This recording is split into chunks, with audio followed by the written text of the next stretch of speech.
Je viens devant toute la nation pour dévoiler une vérité qui me ronge de l'intérieur depuis fort longtemps. Lorsqu'on vous dit que les apparences sont souvent trompeuses, c'est la vérité. Vous n'avez pas le discernement pour discerner le vrai du faux malheureusement. J'ai été envoyé par mon maître vers vous pour une mission, celui de gagner des âmes pour envoyer dans notre royaume. Mais avant ça, j'aimerais vous expliquer en long et en large comment je me suis présenté à vous. Avant, je me plaisais dans le monde et je vivais dans le plaisir et je fréquentais les bars de nuit.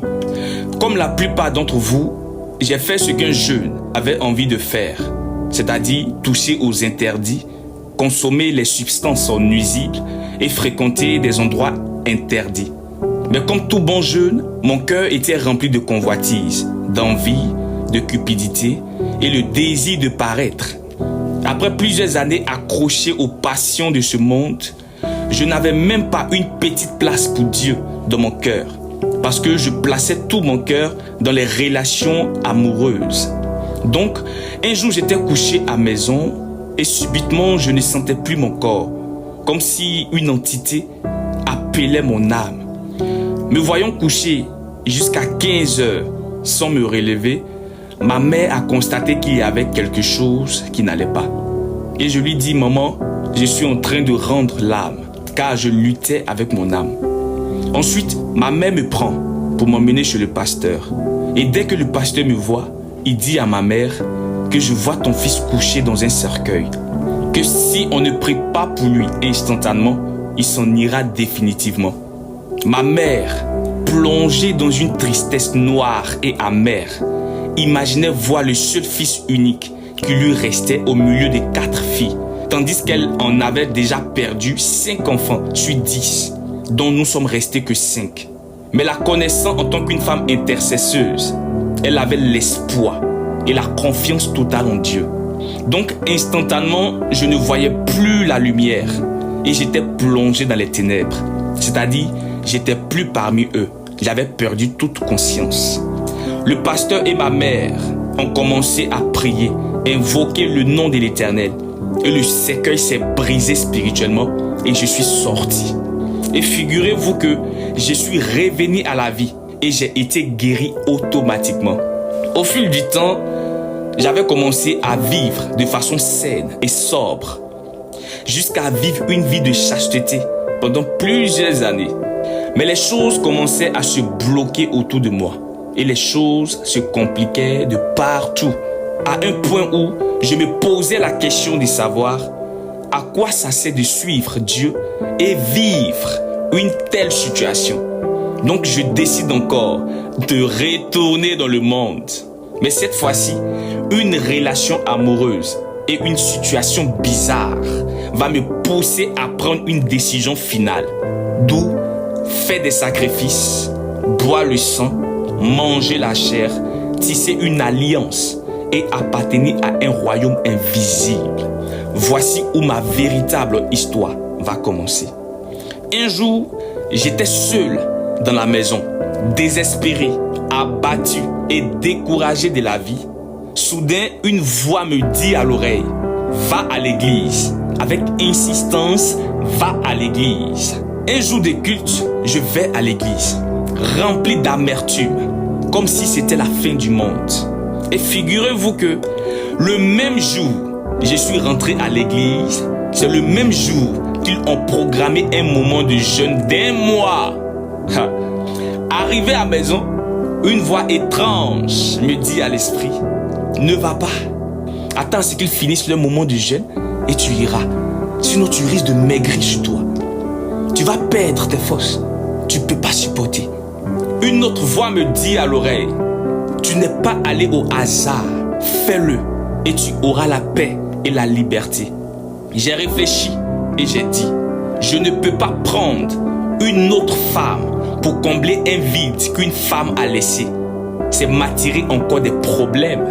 Je ne peux pas courir après l'argent ou le matériel pour combler un vide que la cupidité a laissé. C'est devenir esclave du monde. Alors, qu'est-ce que je fais? Je décide d'obéir à la voix qui m'a dit « Demeure dans ma présence. » Je commence le jeûne le premier jour. J'expose à Dieu mes problèmes du genre je suis fatigué, je n'en peux plus.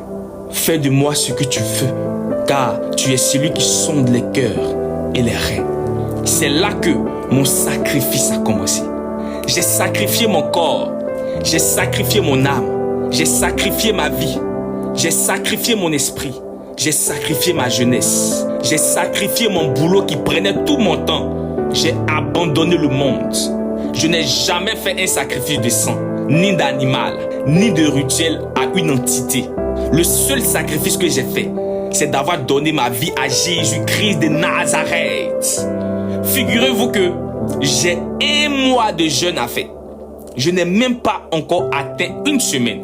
J'étais à mon 4e jour. Je priais, je méditais. Malgré que je ne comprenais pas la Bible, je méditais toujours. Je jeûnais, j'adorais seul, isolé, déconnecté du monde. Et Dieu, voyant mon obéissance, voyant mon sacrifice et mon désir ardent de le suivre, il décide de venir à ma rencontre seulement le 4e jour. Ma chambre était remplie d'atmosphère terrible et inexplicable.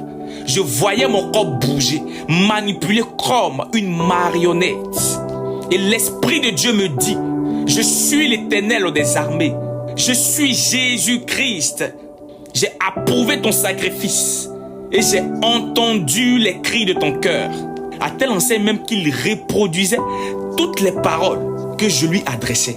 Pourtant, je me disais que je parlais dans le vide. Oh, Dieu nous entend quand nous lui parlons.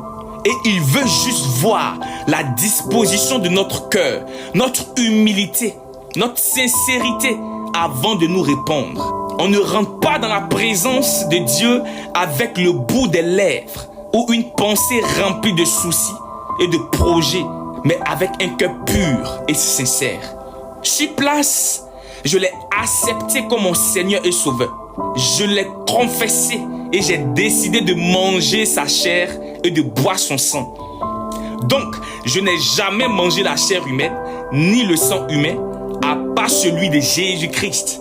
Je décide alors de sceller une alliance avec lui, en bâtissant dans ma chambre un autel en son nom, en guise de mon alliance et de ma fidélité, à le servir tous les jours de ma vie. Donc, je n'ai jamais connu la route pour aller tisser une alliance avec le monde des ténèbres. C'est Jésus mon alliance. Et le royaume invisible dont je parlais et que j'appartenais, c'est le royaume des cieux. Le royaume du Dieu vivant, Elohim, Adonai, Jéhovah, Yeshua Mashiach, le souverain Jésus-Christ de Nazareth. Il m'a dépouillé de ma vieille nature et il m'a habillé du Saint-Esprit. Il m'a donné sa puissance, son onction, et il m'a consacré prophète des nations. Il me dit, désormais ma bouche sera ta bouche, mes yeux seront tes yeux, et mes oreilles seront tes oreilles. Je fais de toi un canal du ciel et la terre, et je t'annoncerai les mystères cachés. Il me dit, avant que tu sois formé dans le ventre de ta mère, je t'avais déjà établi prophète des nations. Ensuite, il m'a enseigné sur la Bible, sur Genèse, c'est-à-dire sur la création du monde, les mystères de la Bible et tout ce qui est écrit. Et il m'a donné les paroles de connaissance.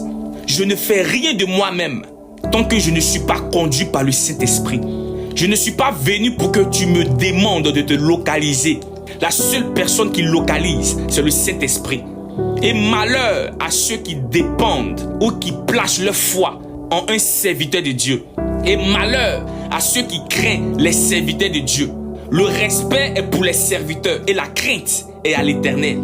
Malheur à ceux qui attrapent les pieds ou se prosternent devant un serviteur de Dieu. C'est de l'idolâtrie. La prosternation et la gloire appartiennent à Dieu seul. Qu'ils viennent me dire le contraire et la colère de l'Éternel s'abattra sur eux. Raison pour laquelle, quand j'apporte une prophétie, je dis toujours que ceux qui ont l'esprit entendent ce que dit l'esprit ou la parole. Car je ne parle pas selon la chair, mais selon l'esprit de Dieu. Bref, je poursuis. Dans sa présence, je pleurais. J'ai pleuré Parce que je me disais que je ne méritais pas qu'un Dieu laisse son trône pour venir à la rencontre du pécheur que je suis. Alors je vais dire à quelqu'un, peu importe ton degré de péché, Jésus t'aime encore. Il veut juste que tu abandonnes le monde et de le suivre véritablement. Sans lui, tu risques de perdre ton salut. Je ne dis pas que j'ai eu l'argent, parce qu'en vérité, je n'ai pas d'argent. Je ne dis pas qu'il m'a donné du travail. En vérité, je ne travaille pas. Je ne dis pas qu'il m'a donné une femme ou que je suis marié. En vérité, je suis célibataire. Toutes ces choses, je suis conscient que plus tard, je suis appelé à les avoir. Mais ce ne sont pas des choses qui m'inquiètent ou je me soucie, car toutes ces choses me sont permises. Mais pour l'heure, elles ne me sont pas utiles. Mais Dieu m'a donné le plus beau et le plus gros cadeau. Un trésor que le monde ne pouvait m'offrir. Un diamant que personne ne peut estimer avec sa fortune. Et ce cadeau précieux, c'est le Saint-Esprit, en qui habite toute la plénitude des choses que nous nous soucions inutilement. Je veux dire à quelqu'un, la seule personne qui pourra t'emmener là où ta famille, tes amis, ton copain, ta copine, tes frères, tes oncles, tes soeurs, tes enfants, ton président, ta nation, tes ancêtres, tes fétiches, tes statues, tes images et le diable ne pourront le faire avec toi. C'est le Saint-Esprit qui le fera avec toi. C'est le plus beau des cadeaux que notre Seigneur Jésus-Christ a pu nous offrir.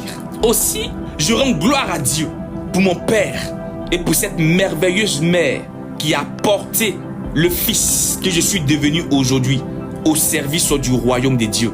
Je veux dire à quelqu'un que le secours de l'homme n'est que vanité. Et toutes les choses pour lesquelles vous vous battez pour avoir dans ce monde sont des vanités. Car vanité des vanités, tout est vanité. Jésus est vivant, il est réel, il ne te juge pas, il ne te condamne pas. Dans son amour infini, malgré ton passé, il t'appelle mon frère, il t'appelle ma sœur, il t'appelle mon ami. Nous sommes la lumière du monde. Nous ne sommes pas amis du péché ou des ténèbres. Jésus revient bientôt. Mais la question se pose, à savoir, est-ce que tu es prêt ou tu es prête à l'accueillir? Alors je prie pour toi au nom de Jésus. Père éternel, je t'ai connu et grâce à ton esprit, j'ai reçu la révélation de qui tu étais et tu m'as introduit dans la vérité tout entière. Cette personne qui m'écoute désire vraiment te suivre en retour. Donne-la de connaître aussi une expérience particulière avec toi pour qu'elle soit un sujet de témoignage pour ta gloire au nom de Jésus-Christ de Nazareth. Alors, un autre jour, je vais vous raconter mon deuxième témoignage où Dieu m'a enlevé sur la terre des vivants pour me faire visiter l'enfer. Alors, ne gâte pas cette vidéo pour toi seul, partage-la et sois béni.